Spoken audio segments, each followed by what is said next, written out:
Hello and welcome back to Jobs Adda. दोस्तों, उम्मीद है कि आप सब खैरियत से होंगे। तो चलिए आपको लेके चलते हैं आज के इस सेशन के इस सीरीज का पहला क्वेश्चन के ऊपर। उससे पहले मैं आपको बता दूं, ये जो आज के जो करंट अफेयर्स हैं ये हैं आपका 20 और 21 तारीख के जुलाई के करंट अफेयर्स के एमसीक्यूज। चलिए क्वेश्चन नंबर 1 को देखते हैं। सवाल क्या है?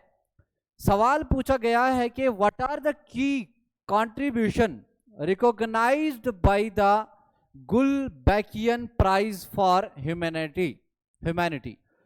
ऑप्शन नंबर 1 है technological innovation, food security, climate resilience and ecosystem protection. Option number 3 है कल्चरल प्रिजर्वेशन। ऑप्शन नंबर 4 है इकोनॉमिक डेवलपमेंट। सवाल को ध्यान से सुनिए, सवाल को ध्यान से देखिए, वीडियो को पॉज कीजिए, फिर जाके आंसर दीजिए। सवाल पूछा गया कि की कंट्रीब्यूशन रिकॉग्नाइज्ड बाय किसके द्वारा? गुलबैकियन प्राइज के दोबारा कौन सा है? ऑप्शन नंबर इसका होगा, दैट इज सही आंसर, ऑप्शन नंबर 2। तो वो कौन सा है? की contribution, that is food security, climate resilience and ecosystem protection. उसके बाद ये रहा इसका सही आंसर और ये रहा इसका करेक्ट एक्सप्लेनेशन। इस क्वेश्चन की अगर हम बात करें तो द आंध्र प्रदेश की कम्युनिटी जो है इससे मैनेज किया है नेचुरल फार्मिंग, ठीक है, इनिशिएटिव, और इन्होंने जीता है 2024 का Gulbenkian prize for humanity, recognize its innovative approach to sustainable agriculture. उसके अलावा बताते हैं आपको थोड़ा सा जॉब्स अड्डा की जो हमारे पास जो ऐप है उसके बारे में। हमारी ऐप का नाम है जॉब्स अड्डा द लर्निंग हब। अगर किसी को कोई भी कोर्स चाहिए तो यहाँ इस ऐप के ऊपर आपको हर एक कोर्स मिलेगा, चाहे वो आपको जेकेएसएसबी का कोर्स करना है, चाहे आपको एसएससी का कोर्स करना है, चाहे आपको बैंकिंग का कोर्स लेना है, चाहे आपको कोई भी टेस्ट सीरीज लगानी है, तो यहाँ पे आपके पास इस ऐप में सब कुछ अवेलेबल है। इसके अलावा हमारे पास जो वेबसाइट है, वेबसाइट पे आप डेली विजिट कीजिए। डेली 12 बजे के बाद, दिन के 12 बजे के बाद आपको डेली यहाँ पे मिलेगा लेटेस्ट करंट अफेयर्स। इसके अलावा पुराने करंट अफेयर्स भी मिलेंगे और सबसे उम्दा बात क्या है कि यहाँ पे आपको उन्हीं करंट अफेयर्स के ऊपर डेली के 10 एमसीक्यूज भी आएंगे। उम्मीद है कि आप यहाँ जाएंगे, विजिट करेंगे। अगर आप वीडियो को नहीं देख रहे हैं तो करंट अफेयर्स को बढ़ने का बेहतरीन तरीका 10 क्वेश्चन डेली अपडेट होते हैं, वो आप हमारी वेबसाइट के ऊपर जाके देख सकते हैं। अगले सवाल की तरफ बढ़ते हैं। क्वेश्चन नंबर 2 है which operating system was affected by the CrowdStrike software update issue. सवाल पूछा गया, कंप्यूटर को लेके सवाल है और कंप्यूटर में ये है आपका सॉफ्टवेयर को लेके सवाल। सवाल क्या पूछा गया कि कौन से ऑपरेटिंग सिस्टम इफेक्ट हुआ है, किससे? Bye the CrowdStrike software update issue. क्या वो मैक ऑपरेटिंग सिस्टम हुआ है, लिनक्स हुआ है, या माइक्रोसॉफ्ट विंडोज हुआ है, या एंड्रॉइड? तो यहां पे अगर हम बात करें इन सारे ऑप्शंस की, तो मैक ऑपरेटिंग सिस्टम जो है ये यूज होता है किसके लिए? आईफोन्स के लिए। लिनक्स जो होता है ये एक ओपन सोर्स सॉफ्टवेयर होता है। इसके अलावा माइक्रोसॉफ्ट विंडोज जो है ये इस्तेमाल होता है फॉर आपके डेस्कटॉप के लिए। उसके अलावा एंड्रॉइड जो है, एंड्रॉइड में जो इस्तेमाल होता है, जो हमारे पास जो इसका सॉफ्टवेयर होता है स्मार्टफोन का, वो होता है एंड्रॉइड। तो इसका जो सही आंसर रहेगा वो है option number 3, that is Microsoft Windows को इफेक्ट किया है, इश्यू आया है किसको लेके? That is crowd strike software को अपडेट करने के लिए इश्यू आया। उसके बाद अगले क्वेश्चन की बात करें, how much funding has been allocated for the Mukhyamantri Yuva career प्रशिक्षण योजना। कितना फंड इसके लिए इशू किया गया? क्या 2000 करोड़, 3500 करोड़, 5500 करोड़, या 7000 करोड़? तो इसका जो सही आंसर है दैट इज वो है option number 3, that is 5500 crore रुपया जो है फंड इसके लिए इशू किया गया। उसके बाद अगले सवाल की बात करें, question number 4, when was INS tower commissioned into the Indian navy? इसको कब इंडियन नेवी में कमीशन किया गया? 2002 में, 3 में, 2004 में या 2005 में?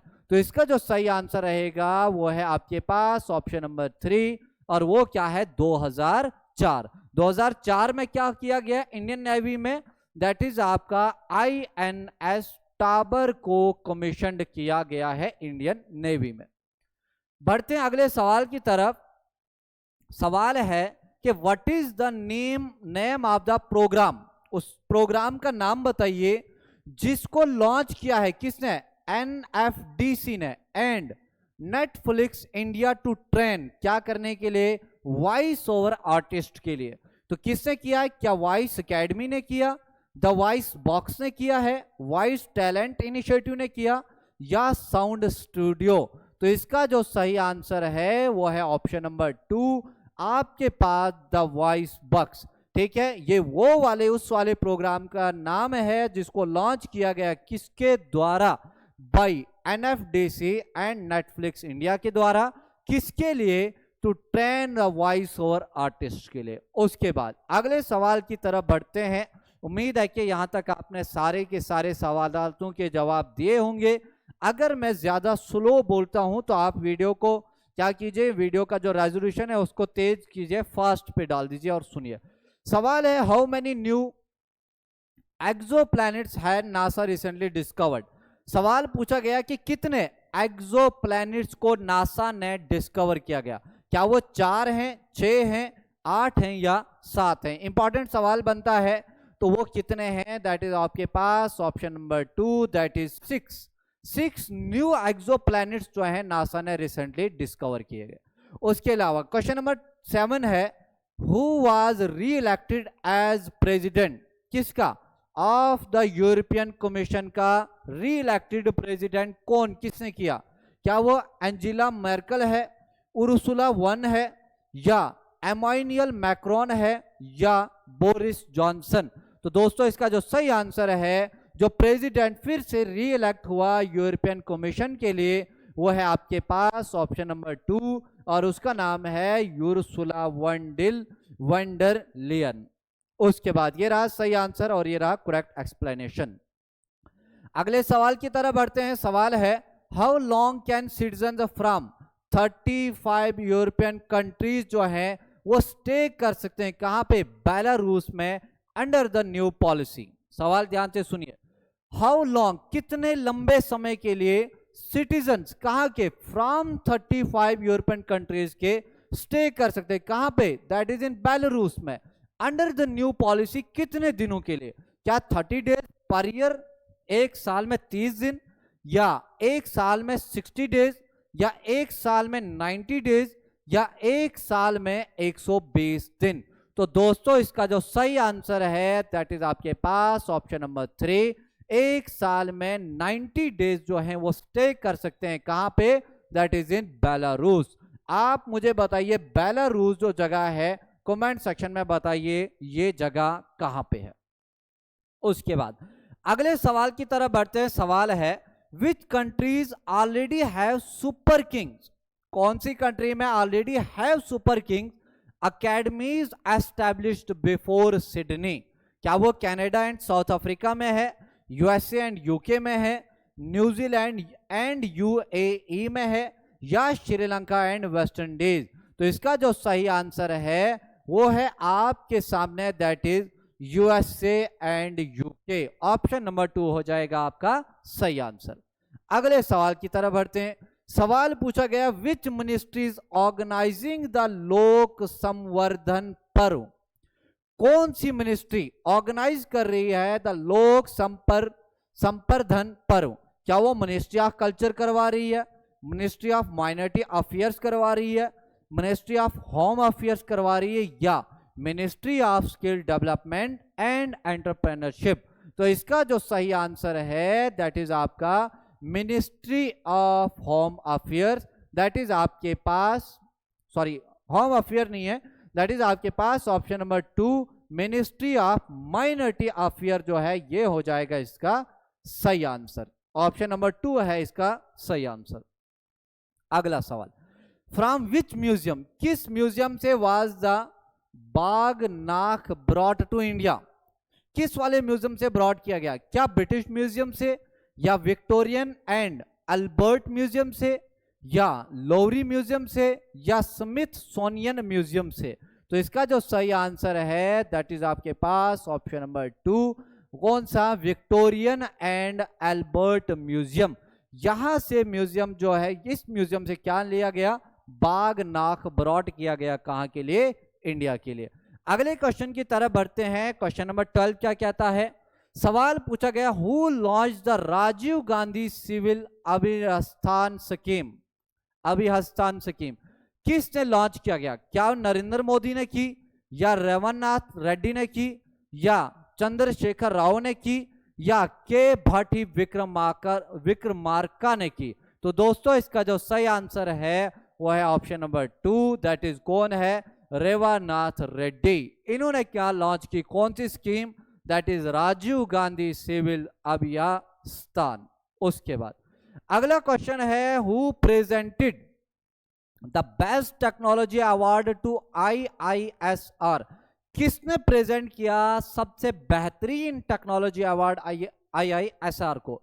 क्या नरेंद्र मोदी ने किया, या राजनाथ सिंह ने किया, या शिवराज सिंह चौहान ने किया, या अमित शाह ने किया? तो इसका जो सही आंसर है वो किसने पेश किया है, दैट इज शिवराज सिंह चौहान। आपके पास ऑप्शन नंबर 3, इसने क्या किया, बेस्ट टेक्नोलॉजी अवार्ड दिया है किसको, IISR।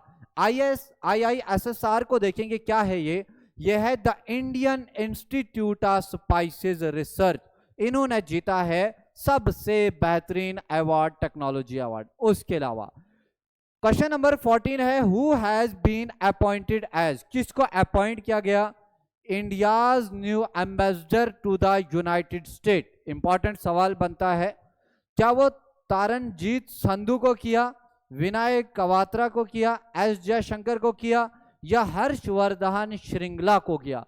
तो इसका जो सही आंसर है दैट इज वो है विनय कवात्रा, और विनय कवात्रा आपके पास ऑप्शन नंबर 2 हो जाएगा सही आंसर।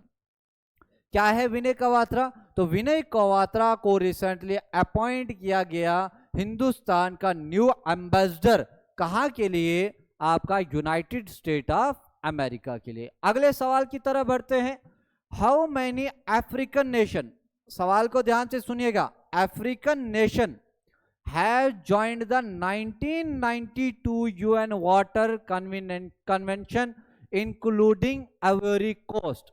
सवाल पूछा गया कितने नेशनों ने 1992 का UN वाटर कन्वेंशन को ज्वाइन किया, क्या वो 8 कंट्रीज हैं, या 9 है, या 10 है, या 11?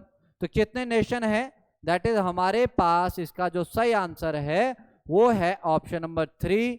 कितने नेशंस हैं ऐसे, तो ऐसे 10 नेशन रहे हैं जिन्होंने 1992 UN वाटर कन्वेंशन को ज्वाइन किया था। उसके बाद सवाल है, where was the classical and quantum communication for 6G centre inaugurated? Important सवाल है, अगेन आपका कंप्यूटर को लेके सवाल पूछा गया कि quantum communication for 6G centre जो है इसको इनॉग्रेटेड कहां पे किया गया? क्या IIT दिल्ली में किया गया, IIT Bombay, IITM research park Chennai, या नन ऑफ द अबव? तो इसका जो सही आंसर है दैट इज वो है आपके पास IIT रिसर्च पार्क जो है दैट इज इन चेन्नई में। हाँ, ये रहा आपके सामने ऑप्शन नंबर 3 रहा इसका सही answer, that is in Chennai. अगर चेन्नई में पूछा जाए कहां पे, तो that is IITM research park. उसके बाद सवाल पूछा गया, who chairs the committee formed by, जिसको फॉर्म किसने किया, RBI ने, किसके लिए, to revive the fee structure of white label ATMs। उसके लिए क्या वो RBI गवर्नर ने की है मीटिंग चेयर, या CEO ऑफ NPCI, या CEO of Indian bank association, या CEO of ATM manufacturer association? तो इसका जो सही आंसर है दैट इज वो है ऑप्शन नंबर 3, और ऑप्शन नंबर 3 क्या है, वो है CEO of Indian banks association, इन्होंने चेयर मीट की है, इन्होंने कमेटी को जो है वो चेयर किया है। उसके बाद अगला सवाल है, which mission moon landing is notably commemorated on International Moon Day? क्या वो अपोलो 13 ने किया, अपोलो 11, अपोलो 12 या अपोलो 14? तो इसका जो सही आंसर है दैट इज वो है अपोलो 11। और ये है आपका साइंस एंड टेक को लेके सवाल और इंपॉर्टेंट सवाल बनता है। इसके अलावा अगले सवाल की तरफ बढ़ते हैं। आज की सीरीज का सेकेंड लास्ट क्वेश्चन सवाल है, what is India's current position in the FIFA ranking? सवाल ध्यान से सुनिएगा, ये जो सवाल है ये है आपका स्पोर्ट्स को लेके। सवाल पूछा गया इंडिया का करंट पोजीशन क्या है, कहां पे इन फीफा रैंकिंग में? क्या 120वीं है, 122वीं है, 124वीं या 126वीं?